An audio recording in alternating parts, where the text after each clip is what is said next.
AM Pop Time, Woody Allen's new movie, Match Point, is getting rave reviews and Oscar buzz. It's all wet. It's a sexy thriller starring Scarlett Johansson and Jonathan Rhys Meyers. He plays a tennis pro who marries into money and then finds his world turned upside down. You daydreamed about making love to me, and I'm not saying the fantasy didn't cross my mind, okay? We had our moment, but, you know, let's move on, get back to reality. Chris, we're gonna be brother and sister-in-law. Exactly as I pictured you. Chris, forget it. It's over. Yesterday, I sat down with Jonathan Rhys Meyers to talk about the movie and his recent success. The Golden Globe. Thank you very much. An Irish guy playing Elvis. How did that ever come to be? Yeah, that was a little bit awkward actually when I was getting the Golden Globe. I thought, should I mention it? How does an Irish guy get to play Elvis Presley? But I thought better of it.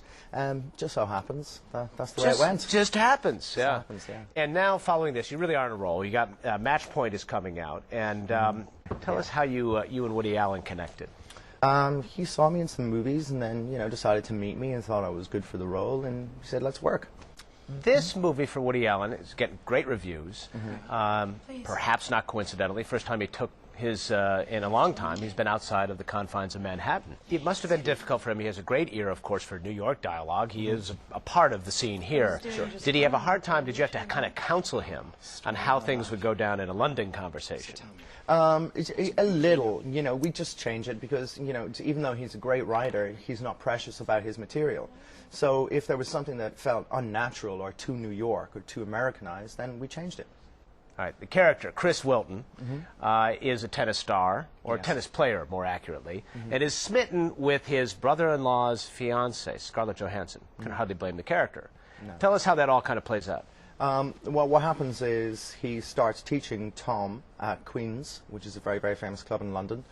And Tom asks him to come to the opera as a friendly gesture. He does, and therefore he meets Tom's sister, Chloe.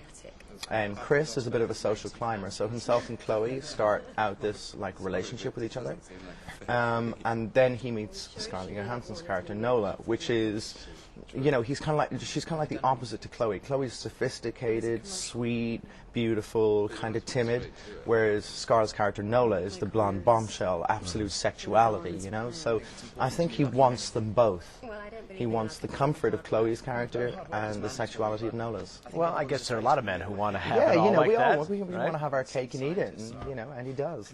Let's talk about some other projects. You just said you're in New York filming with Robin Williams on another project, and you just got done filming Mission Impossible 3 with Tom Cruise. I know you can't talk about the plot on that one. You going to jump on the couch now after working with Tom Cruise? No, or I'm not. Tell us what that was like. You know, it was an amazing experience. It's a big movie with Tom Cruise, who's an extraordinary man.